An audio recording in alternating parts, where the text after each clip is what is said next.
Continue this discussion, though. We've got joining us via Skype from Verona is Eleonora Poli, a researcher at the Italian Institute for International Affairs. Good to have you with us. First of all, how do you read this vote in Italy? Could the country be on the verge of a financial crisis if the no vote wins?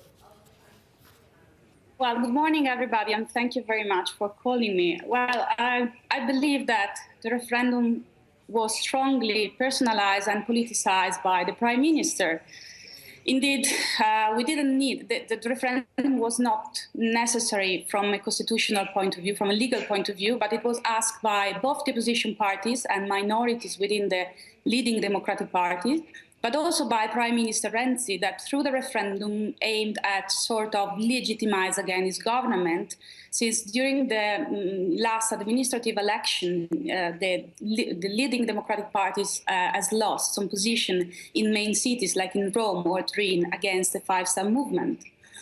What I see is that if the majority of the people, of the Italians, will vote for the reform, so for Renzi, while Prime Minister Renzi will acquire new legitimacy, a strong legitimacy to implement reforms both at home, but also to push a sort of Southern European vision at the European level, in a moment where European leaders are leading the European politics very much.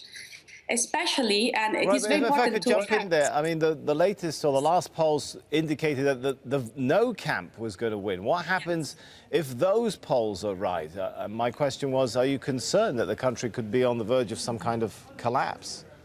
Well, if the no will win, I think more than instability for the first moment, we will have immobility in the sense that Prime Minister Renzi will probably resign. But again, the President of the Republic, Mattarella, might not accept his resignation. So he will stay in power with very low legitimacy, and the technical government will follow until probably a new electoral law will be applied. So we will face more immobility because the government will not be able to apply or to perform the reforms, and at the European level, it will have less room to decide, to participate to the decision-making process.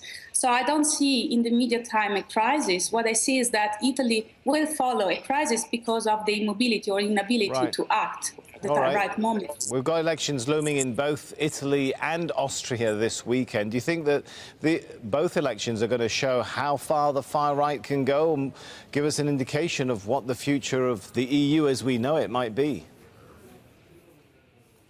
Yes, well, I believe that in the case of Italy, the Five-Star Movement is the main opposition party. It is the second most important party, which is very much different from a right-wing Eurosceptic party.